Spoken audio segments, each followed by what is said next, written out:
دوسرا سوال یہ تھا کہ کسی صاحب نے تحریر فرمایا ہے، انہوں نے نام وام تو نہیں لکھا اپنا، لیکن ہم نے ایک چیز کا ترجمہ کیا ہے اور اس ترجمے پہ انہوں نے اعتراض کیا ہے۔ یہ کئی لوگوں کی طرف سے اعتراض آیا ہے، لیکن اعتراض یا سوال کی وضاحت یا جواب کی وضاحت بہت اچھی بات ہے، الحمدللہ کوئی اس پہ شکایت نہیں ہے، لیکن دوسرے کو یہ لکھنا کہ یہ تم جاہل ہو اور انصاف نہیں کیا اور حدیث کا ترجمہ ٹھیک نہیں کیا، یہ چیزیں ذرا سی معیوب لگتی ہیں۔ ہم تعلیم کے لیے جمع ہوئے ہیں، اس لیے جمع ہوئے ہیں کہ ہم ایک دوسرے سے افہام و تفہیم کریں۔ بہت سی چیزیں ہیں جو ہمیں سمجھ میں نہیں آتی، ہم بھی پوچھتے ہیں، آپ بھی دریافت کیجئے، لیکن اگر یہی زبان اور یہی طرز مخاطب ہے تو پھر ہم معذور ہیں اور نہ سنا جائے نہ آئندہ ان چیزوں میں پڑھا جائے۔ جس چیز پہ زیادہ تنقید کر رہے ہیں وہ یہ کہ ہم نے جو سیدنا علی رضی اللہ عنہ کی، سیدنا عمار اور معاویہ رضی اللہ عنہ، یہ سارے حضرات کی ایک حدیث ہے، اس پہ حضرت رسالت مآب صلی اللہ علیہ وسلم نے مسجد نبوی کی جب تعمیر ہو رہی تھی تو سب جانتے ہیں کہ ایک ایک پتھر سب لوگ اٹھا کر لا رہے تھے، اور رسول اللہ صلی اللہ علیہ وسلم خود بھی اس میں شریک تھے اور ایک پتھر اٹھایا کندھے پہ اور لائے، اور حضرت عمار رضی اللہ عنہ دو دو پتھر لا رہے تھے۔ تو یہ جو دو دو پتھر لا رہے تھے، اس پہ رسول اللہ صلی اللہ علیہ وسلم نے شاباش بھی دی اور ان کو یہ بھی فرمایا کہ ایک باغی گروہ ہوگا جو تمہیں شہید کر دے گا اور تم انہیں جنت کی دعوت دے رہے ہوگے اور وہ تمہیں جہنمی جو ہیں جہنم کی دعوت دے رہے ہوں گے۔ تو رسول اللہ صلی اللہ علیہ وسلم کے اس جملے پہ لوگوں کا خیال یہ ہے کہ سیدنا معاویہ رضی اللہ عنہ اور ان کے ساتھ جتنے لوگ بھی تھے یہ سب کے سب جہنمی ہیں، یہ سب کے سب کافر ہیں،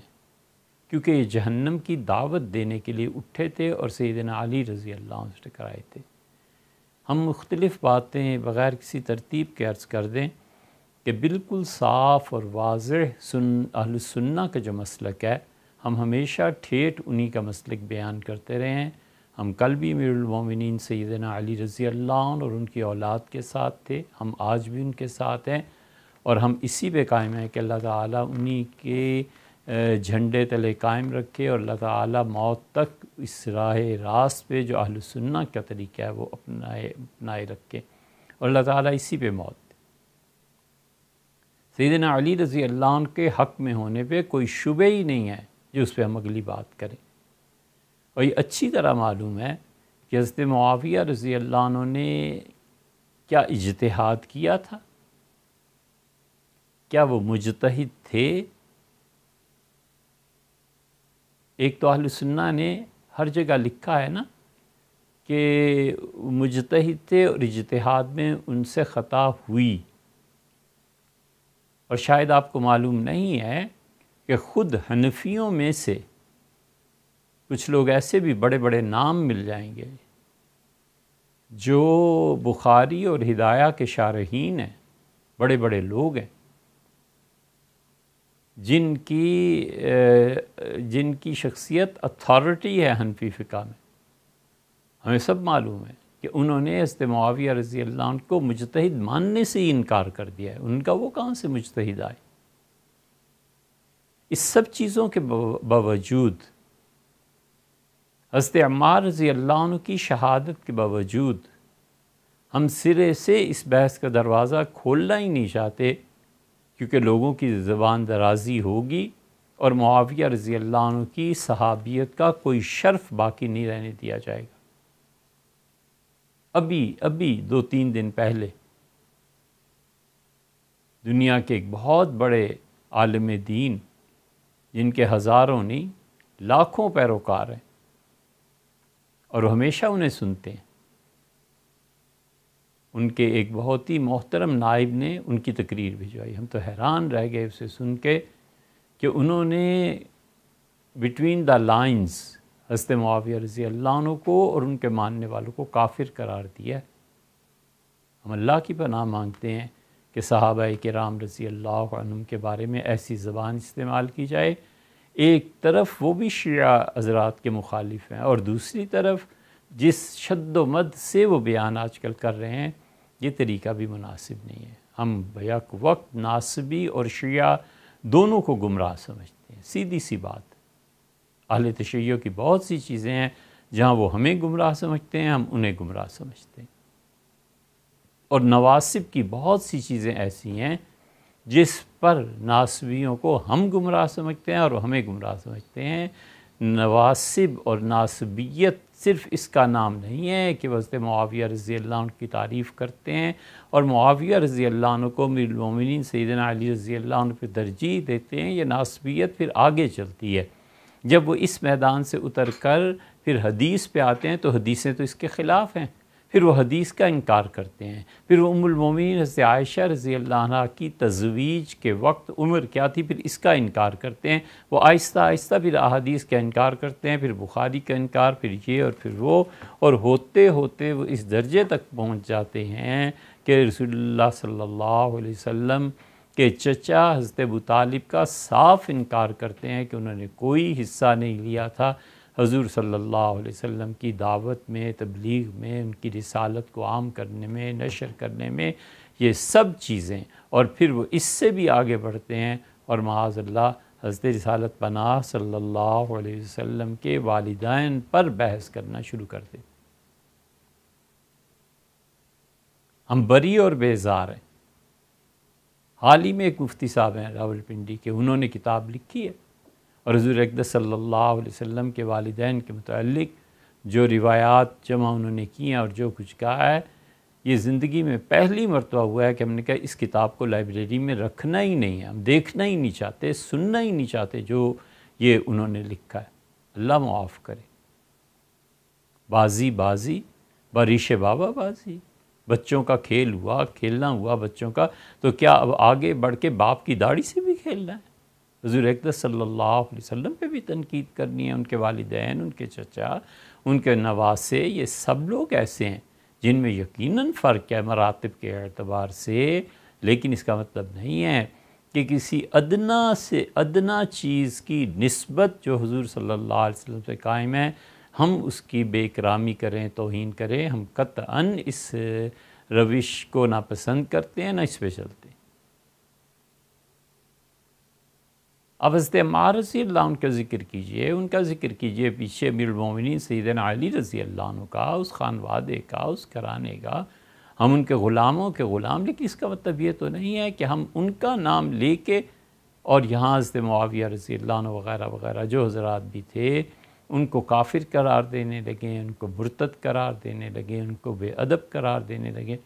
ہم نے ترجمہ یہ کیا تھا کہ حضور اقدس صلی اللہ علیہ وسلم نے فرمایا کہ عمار کو وہ گروہ قتل کرے گا جو باغی ہوگا۔ ہمیں معلوم ہے حضرت معاویہ رضی اللہ عنہ کو کس کس نے باغی لکھا ہے، ٹھیک ہے، اور اس کے باوجود یہ باغی کے لفظ کا ترجمہ مسئلہ کیا ہے؟ اس دن ایک طرف سیدنا علی رضی اللہ عنہ تھے جو یقیناً حق پہ تھے، ایک ان کے خلاف بغاوت ہوئی تھی، بغاوت سیدنا علی رضی اللہ عنہ کے خلاف حضرت معاویہ رضی اللہ عنہ نے کی تھی، لیکن وہ بغاوت حضرت علی رضی اللہ عنہ کی حیات طیبہ تک رہی ہے۔ ان کی شہادت، پھر حضرت حسن رضی اللہ عنہ کا حکومت کو ان کے حوالے کر دینا، پھر کون سی بغاوت رہی تھی؟ اور ترجمہ ہم باغی کا باغی سے کر دیتے۔ کس صحابی رضی اللہ عنہ کے بارے میں رسول اللہ صلی اللہ علیہ وسلم نے کیا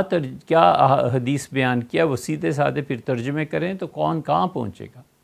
حضرت ابو ذر رضی اللہ عنہ سے نہیں کہا تھا کہ انک امر فیک امر الجاہلیہ، ابو ذر تم ایسے آدمی ہو جس میں اب تک کفر کی بو پائی جاتی، تو سیدنا ابو ذر رضی اللہ عنہ کو کافر کہنا ہے؟ یا تو آپ نے یہ اعتراض اس لیے ارشاد فرمایا کہ ہماری سر آنکھوں پہ آپ نے ہماری اصلاح کی، لیکن یہ نہ کیجئے، ایسی گفتگو اور زبان نہ استعمال کیجئے جو مسلمان کے وقار کے خلاف ہے۔ ہمیں کیا فرق پڑنا ہے اس سے؟ ہم نے یہ ترجمہ کیا کہ اس دن وہ لوگ، یعنی حضرت معاویہ رضی اللہ عنہ اور یہ لوگ حق سے زیادہ قریب نہیں ہوں گے، وہ لوگ حق سے کم قریب ہوں گے، اس طرح کا ترجمہ کیا ہے۔ ہم نے ترجمہ نہیں کیا، یہ ٹھیک حضور صلی اللہ علیہ وسلم کے الفاظ ہیں جس کا ہم نے ترجمہ کیا۔ ہم جب یہ حدیث بیان کرتے ہیں تو اس میں ہمارے بیک گراؤنڈ میں ہوتا ہے کہ یہاں حضرت معاویہ رضی اللہ عنہ کے لیے کیا الفاظ استعمال کرنے ہیں۔ آپ یہ چاہتے ہیں کہ سیدنا علی رضی اللہ عنہ کے مقابلے میں ہم انہیں باغی کہیں اور پھر کبیرہ گناہ کا مرتکب اور یہ سب چیزیں قرار دیں؟ یہ ٹھیک وہ الفاظ ہیں جو رسول اللہ صلی اللہ علیہ وسلم نے استعمال فرمائے ہیں۔ یہ دیکھیے ہمارے پاس مسند احمد ہے۔ مسند احمد میں یہاں پر حضرت ابو سعید خدری رضی اللہ عنہ کی روایت ہے، قال رسول اللہ صلی اللہ علیہ وسلم، ابو سعید رضی اللہ عنہ نے کہا کہ حضور اقدس صلی اللہ علیہ وسلم فرمایا، تمرق معرکۃ عند فرقۃ من المسلمین، جب مسلمانوں میں اختلافات کا آغاز ہوگا تو ان میں سے ایک گروہ وہ ہوگا یقتلھا اول الطائفتین بالحق، جو ان دونوں گروہوں میں سے قتل و غارت گری میں جو حق سے زیادہ قریب ہوں گے ان سے لڑائی کی جائے گی۔ اول الطائفتین کا فرمایا ہے، تو سیدنا علی رضی اللہ عنہ حق کے زیادہ قریب تھے اور معاویہ رضی اللہ عنہ حق سے دور تھے۔ یہ ترجمہ ہم نے یہاں سے کیا تھا کہ حضور صلی اللہ علیہ وسلم نے جو الفاظ استعمال کیے ہیں ہم معاویہ رضی اللہ عنہ کے وہی الفاظ استعمال کریں، ایسے نہ ہو کہ ہم ان کے بارے میں کچھ کہیں اور وہ الفاظ اللہ تعالیٰ کی ناراضگی کا موجب بن جائیں۔ ہمیں کیا ضرورت ہے؟ وہ بڑے تھے، وہ ایک دوسرے کے سامنے تھے۔ یقیناً امیر المومنین سیدنا علی رضی اللہ عنہ کے مقابلے کا پوری امت میں ایک شخص اس وقت نہیں تھا، لیکن اس کا یہ مطلب نکلتا ہے کہ ہم دوسری طرف کو رگیت دیں اور جو چاہیں کہیں۔ آپ نے حدیث شریف نہیں پڑھی؟ یہ سنن ابی داؤد ہے، اس میں دیکھیں حضور اقدس صلی اللہ علیہ وسلم کا جملہ کیا ہے۔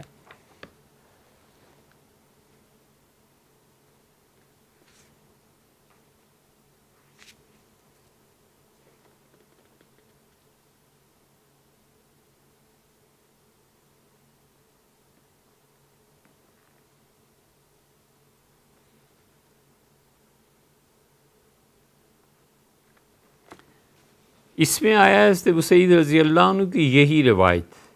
کہ حضور اقدس صلی اللہ علیہ وسلم نے فرمایا کہ تمرق معرکۃ عند فرقۃ من المسلمین، جب مسلمانوں کا اختلاف چلے گا، شروع ہوگا، تو ان میں سے ایک گروہ قتل کرے گا اور وہ ایک گروہ جو ہے وہ حق سے زیادہ قریب ہوگا۔ یہاں پہ وہی الفاظ ہیں جو مسلم میں ہیں۔ ابو داؤد کی اپنی سند ہے اور ان کی امام احمد ابن حنبل رحمۃ اللہ علیہ کی اپنی سند ہے، دو حوالے ہو گئے۔ تیسرا حوالہ صحیح مسلم کا دیکھ لیں۔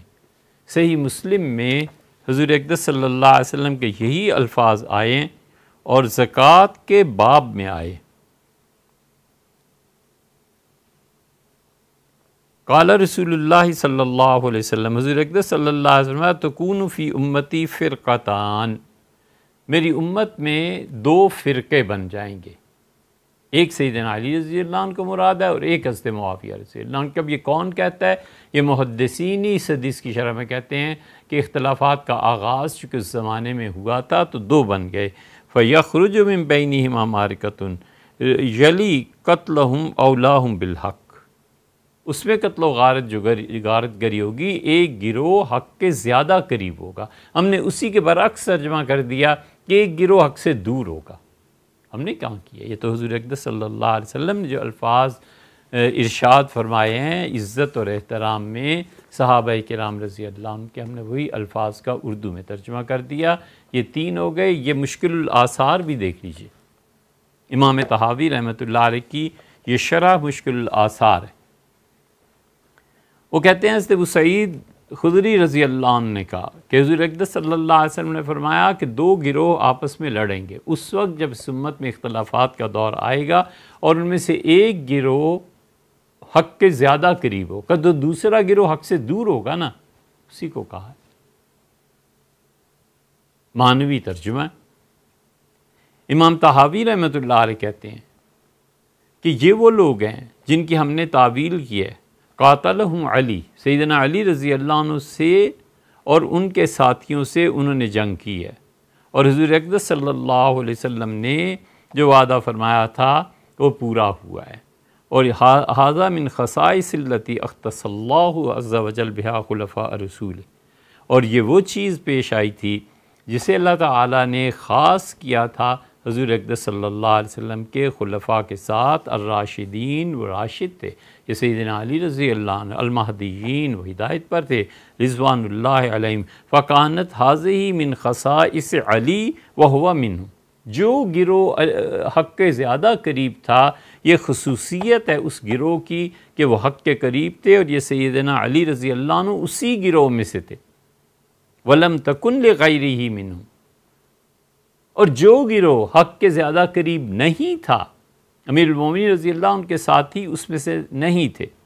کما کان من خصائص ابی بکر، جیسے حضرت بکر رضی اللہ عنہ کو اللہ نے اس لیے چنا تھا، جو کسی صحابی میں تمہیں یہ خصوصیت نہیں ملے گی کہ قتال اہل ردہ، ان لوگوں نے جنہوں نے ارتداد اختیار کیا تھا، سیدنا بکر رضی اللہ عنہ نے اعادت امر الجاہلیہ، جنہوں نے کفر میں دوبارہ جانا چاہا تھا اور رسول اللہ صلی اللہ علیہ وسلم کے لائے ہوئے دین کو مٹانا چاہتا، افناہم اللہ علی یدہ، یہ خصوصیت جیسے سیدنا علی رضی اللہ عنہ کی تھی نا کہ حق کے زیادہ قریب تھے، اسی طرح ابو بکر رضی اللہ عنہ کی خصوصیت خاص طور پہ تھی کہ افناہم اللہ علی یدہ، اللہ نے ان کے ہاتھ پر مرتدوں کو برباد کر دیا، مرتد لوگوں کو تباہ کر دیا، کوئی پھر ایسا نہیں رہا جو اتنی جرت کرتا کہ حضرت ابو بکر رضی اللہ عنہ کے خلاف اٹھتا، وحتی عاد، یہ کہیے کہ حضرت ابو بکر رضی اللہ عنہ کی بجائے یہ کہیے کہ جو دین سے پھر جاتا، وحتی عاد بہ الاسلام الذی کان رسول اللہ صلی اللہ علیہ وسلم بعث بہ، حتیٰ کہ وہ لوگ لوٹے ہیں اس اسلام کی طرف جو رسول اللہ صلی اللہ علیہ وسلم نے دنیا کو دیا تھا، لے کے آئے تھے، وَلَمْ يَكُنْ ذَلِكَ لِأَحَدٍ مِّنْ خُلَفَاء، اور سارے چاروں پانچوں خلفاء میں کسی کو یہ شرف نہیں ملا سوائے ابو بکر رضی اللہ عنہ کے علاوہ کوئی اس شرف کا اہل نہیں تھا، یہ شرف اور یہ عزت انہیں ملی ہے، یہ انہی کے ساتھ مخصوص ہے، وَمِنْ ذَلِكَ مَا اخْتَصَ اللَّهُ بِهِ عُمَرَ رضی اللہ عنہ وَهُوَ مِنْهُمْ، اور جس طرح علی کی خصوصیت یہ تھی کہ وہ ان لوگوں سے لڑے ہیں جو حق پہ نہیں تھے، اور ابو بکر رضی اللہ عنہ ان لوگوں سے لڑے ہیں جو مرتد ہو گئے تھے، سیدنا عمر رضی اللہ عنہ کی بھی یہی خصوصیت پائی جاتی تھی کہ مختص اللہ بہ عمر رضی اللہ عنہ کو اللہ نے خاص طور پر چن لیا تھا، وَهُوَ مِنْهُمْ، اور وہ ان لوگوں میں سے تھے جنہوں نے عجمیوں سے جہاد کیا ہے، عجمیوں کے خلاف، حتیٰ فتح اللہ عز وجل علی یدہ، یہاں تک کہ اللہ نے عجمیوں کو، ایرانی علاقوں کو، باقی دنیا کے مختلف علاقوں اور اقوام کو، سب کو ان کے ہاتھ پہ فتح دلائی، یعنی حضرت عمر رضی اللہ عنہ پہ غالب آئے، اور ما جعلہ للمسلمین معقلا، اور وما جعل منہ الفنا وما جعل لہ منہ ما یقیمون بہ ما یحتاجون الی اقامتہ یوم الدین، اور یہ کسی آدمی کے لیے ٹھیک نہیں تھا، یعنی کسی کو یہ شرف نہیں ملا کہ وہ ان عجمیوں کو اسلام میں داخل کرے، اور مسلمانوں نے جس عقیدے کو رکھا ہے اس عقیدے پہ انہیں لے آئے، سوائے حضرت عمر رضی اللہ عنہ کے، عجمیوں سے پھر کسی نے نہیں قتال کیا۔ تو سیدنا علی رضی اللہ عنہ نے اس گروہ سے جو زیادہ حق کے قریب نہیں تھے، سیدنا ابو بکر رضی اللہ عنہ نے مرتدین سے، سیدنا عمر رضی اللہ عنہ کی خصوصیت انہوں نے بتائی کہ ان سے جو عجمی تھے، وَمِنْ ذَلِكَ مَا اخْتَصَّ بِهِ عثمان رضی اللہ عنہ، اور اسی طرح حضرت عثمان رضی اللہ عنہ کی یہ خصوصیت تھی کہ وہ مِنْهُمْ مِنْ کتابت المصاحف، اللہ نے اسلام کی اندرونی قوت کو ان کے ذریعے مضبوط کیا، اور انہوں نے قرآن کریم کو پر امت کو جمع کر دیا، وَبَثَّهَا فِي الْبُلْدَانِ، اور انہوں نے ہر طرف دنیا میں جتنے مسلمانوں کے شہر تھے وہاں قرآن بھیجے، حتیٰ جمع اللہ الناس بہ علی حرف واحد، یہاں تک کہ سارے مسلمان ایک قرآن پر متفق ہوئے، اقام بہ الحجہ، کسی آدمی کو کچھ کہنے کا موقع نہیں رہا، دلیل قائم ہوئی، وَأَبَانَ بِهِ أَن مَّن خَالَفَ حَرْفًا مِّنْهُ كَانَ كَافِرًا، لوگ ڈرتے تھے اس بات سے کہ اگر قرآن کریم میں ایک لفظ، ایک حرف کی بھی کسی نے تبدیلی کی نا تو وہ کافر ہو جائے گا۔ ان کا اسلام کے اندر کی قوت کو سیدنا عثمان رضی اللہ عنہ سے جو شرف ہے کسی سے نہیں ہوا، نہ ابوبکر، نہ عمر، نہ عثمان، نہ علی رضی اللہ عنہ۔ وہ کہتے ہیں ہر ایک کی خصوصیت تھی، فرضوان اللہ علی خلفاء رسولہ وصلوات و رحمہ، اللہ کی رحمت تو اللہ کی طرف سے برکات نازل ہوں ان خلفاء پر جو رسول اللہ صلی اللہ علیہ وسلم کے خلفاء تھے، وَنَحْنُ نَسْأَلُ اللَّهَ، اور ہم اللہ سے دعا مانگتے ہیں عز و جل، ان یجزیہم، کہ اللہ انہیں جزا دے، افضل ما جزا بہ احد من انبیائی علی طاعت ایاہ، اللہ تعالیٰ نے انبیاء علیہ السلام کی اطاعت پر دنیا میں جو بھی کسی کو اچھی سے اچھی جزا دی ہے، اللہ ان صحابہ رضی اللہ عنہ کو اتنی اچھی جزا دے، اور وَلَمْ يَجْعَلْ فِي قُلُوبِنَا غِلًّا لِأَحَدٍ مِّنْهُمْ، اور جس نے حضور اقدس صلی اللہ علیہ وسلم کی زیارت کی ہے اور اسی پہ اس کا انتقال ہوا ہے، اللہ ان میں سے کسی ایک شخص کی نفرت، اس کے متعلق توہین آمیز چیز ہمارے دلوں میں نہ رہنے دے۔ ہم بھی یہی کہتے ہیں، اور اس میں معاویہ رضی اللہ عنہ شامل ہے، باوجود اس کے کہ پھر وہی ترجمہ کریں، وہ اس دن حق سے دور تھے، اور سیدنا علی رضی اللہ عنہ تھے جو حق سے قریب تھے۔ وَلَا لِمَنْ سَوَاهُمْ مِنْ صَحَابَةِ نَبِيِّهِ، اور اللہ تعالیٰ حضور اقدس صلی اللہ علیہ وسلم کے صحابہ کرام رضی اللہ عنہم جو تھے ان کے متعلق کوئی چیز ہمارے دل میں نہ رکھے۔ واللہ عز و جل نسألہ التوفیق، ہم اللہ سے توفیق مانگتے ہیں کہ خدا ان سب کے بارے میں ہمارے دل کو پاک رکھے۔ یہ آپ دیکھ لیں، حضور صلی اللہ علیہ وسلم فرما رہے ہیں کہ کون حق سے زیادہ قریب ہوگا اور کون حق سے زیادہ دور ہوگا، یہ انہی کا ترجمہ تھا جو کیا ہے۔